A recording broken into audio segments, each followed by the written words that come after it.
बच्चों, हेलो बच्चों। स्वागत है मेरे यूट्यूब चैनल में। बच्चों, आज हम क्लास 12 के समाजशास्त्र विषय के पाठ 3 का अध्ययन करेंगे। पाठ का शीर्षक है ग्रामीण नगरीय संयोजन एवं विभाजन, रूरल अर्बन लिंकेजेस एवं डिवीजन। बच्चों, आज के इस वीडियो में ग्रामीण समुदाय की परिभाषा तथा उनकी विशेषताओं को जानेंगे। फिर नगरीय समुदाय की परिभाषा को जानेंगे। इसके बाद नगरीय समुदाय की विशेषताओं को जानेंगे। फिर गांव, कस्बा, नगर, महानगर तथा विराट नगर की परिभाषाओं को जानेंगे। इसके पश्चात ग्रामीण समुदाय और नगरीय समुदाय के बीच क्या समानता है और क्या असमानताएं हैं, इसका विस्तार पूर्वक वर्णन करेंगे। बच्चों, मेरे चैनल को लाइक, शेयर और सब्सक्राइब जरूर करें ताकि मैं और ज़्यादा से ज़्यादा ज्ञानवर्धक वीडियो बना सकूं। तो चलिए अब पाठ का शुरुआत करते हैं। ग्रामीण समुदाय की परिभाषा। ग्रामीण समुदाय के सदस्यों के बीच ग्रामीण समुदायों के सदस्यों के बीच प्राथमिक, सरल, अनौपचारिक और घनिष्ठ संबंध पाए जाते हैं। इनका मुख्य व्यवसाय कृषि या उससे संबंधित अन्य व्यवसाय होते हैं। मेरिल एवं एलरिच के अनुसार ग्रामीण समुदाय की परिभाषा। ग्रामीण समुदाय एक ऐसा समुदाय है जिसमें सभी लोग एक छोटे से केंद्र के चारों ओर संगठित होते हैं तथा सामान्य प्राथमिक हितों में भागीदार होते हैं। भारत में जनसंख्या के आधार पर गांवों का वर्गीकरण। 1. छोटे गांव, जनसंख्या 500 या इससे कम। 2. मध्यम गांव, जनसंख्या 500 से 2000 तक। 3. बड़े गांव, जनसंख्या 2000 से 5000 तक।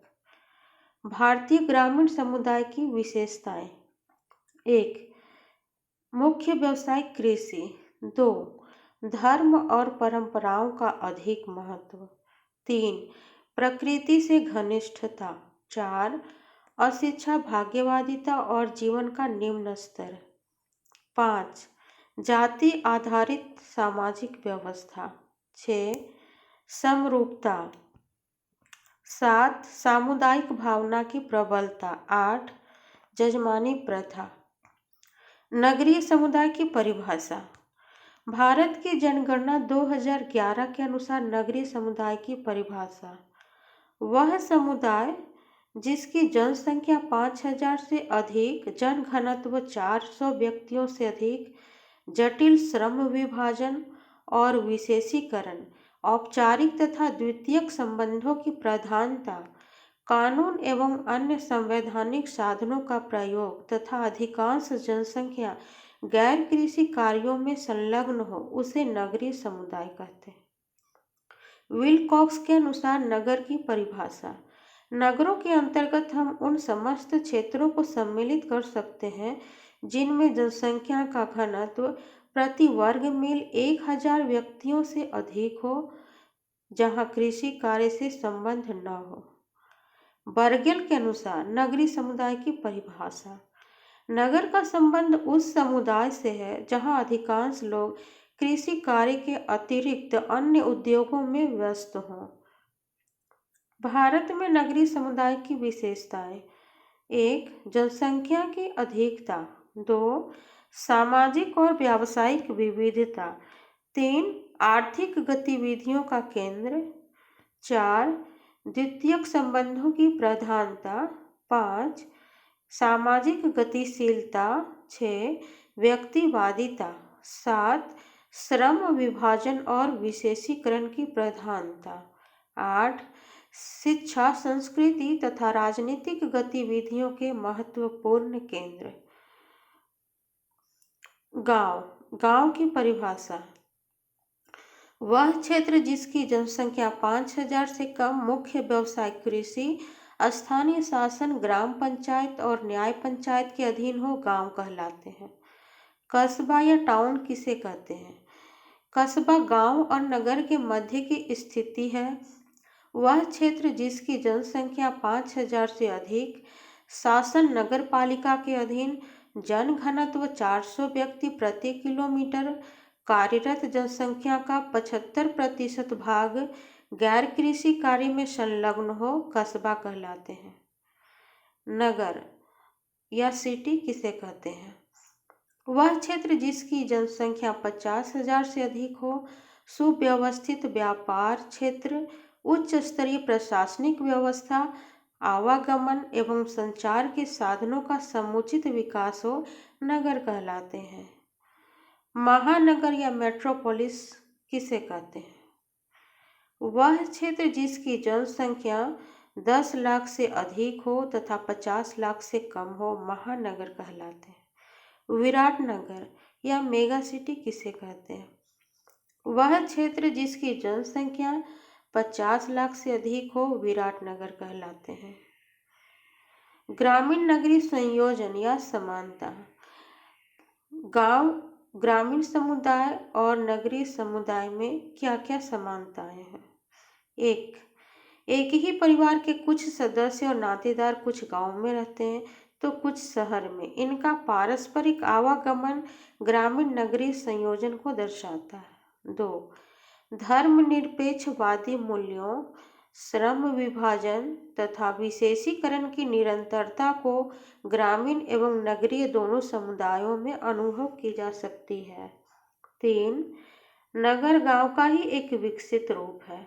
4, शिक्षा, व्यापार, चिकित्सा, तकनीकी, रोजगार तथा राजनीतिक गतिविधियों में हो रहे तीव्र विकास के कारण ग्रामीण एवं नगरीय संबंधों की निरंतरता को विशेष रूप से देखी जा सकती है।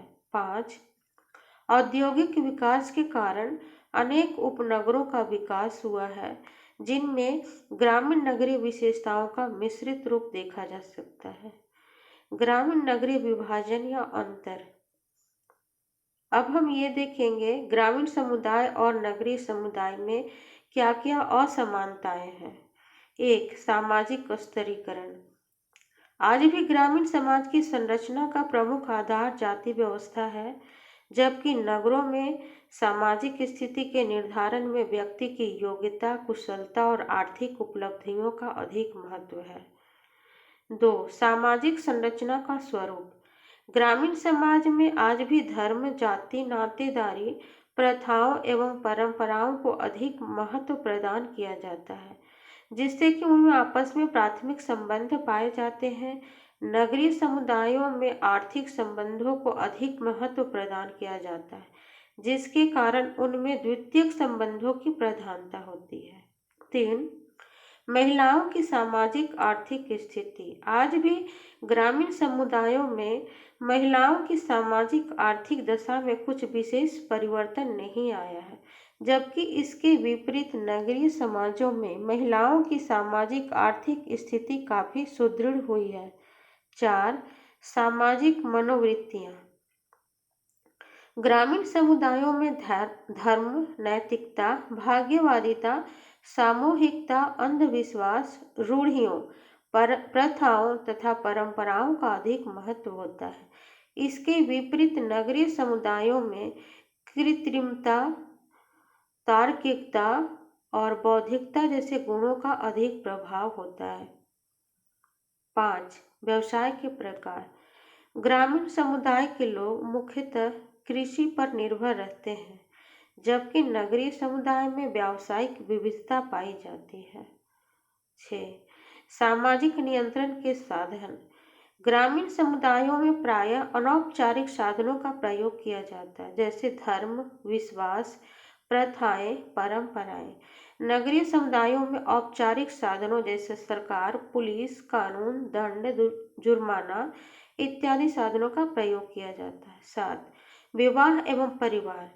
ग्रामीण समुदाय में संयुक्त परिवार व्यवस्था पाई जाती है तथा वैवाहिक संबंधों के निर्धारण में परिवार तथा नातेदारों की भूमिका अधिक होती है। इसके विपरीत नगरीय समाजों में एकल परिवार का प्रचलन है तथा विवाह के निर्धारण में लड़के लड़कियों की स्वतंत्र इच्छा होती है। रेडफील्ड के अनुसार समुदाय के प्रकार। रेडफील्ड ने समुदाय के 3 प्रकार बताए हैं। पहला, जनजातीय समुदाय, जिसे उन्होंने लघु समुदाय कहा है। दूसरा, ग्रामीण समुदाय, जिसे उन्होंने कृषक समुदाय कहा है। तीसरा, नगरीय समुदाय, जिसे उन्होंने बृहत समुदाय कहा है। धन्यवाद बच्चों। मेरे YouTube चैनल को लाइक, शेयर एवं सब्सक्राइब करें।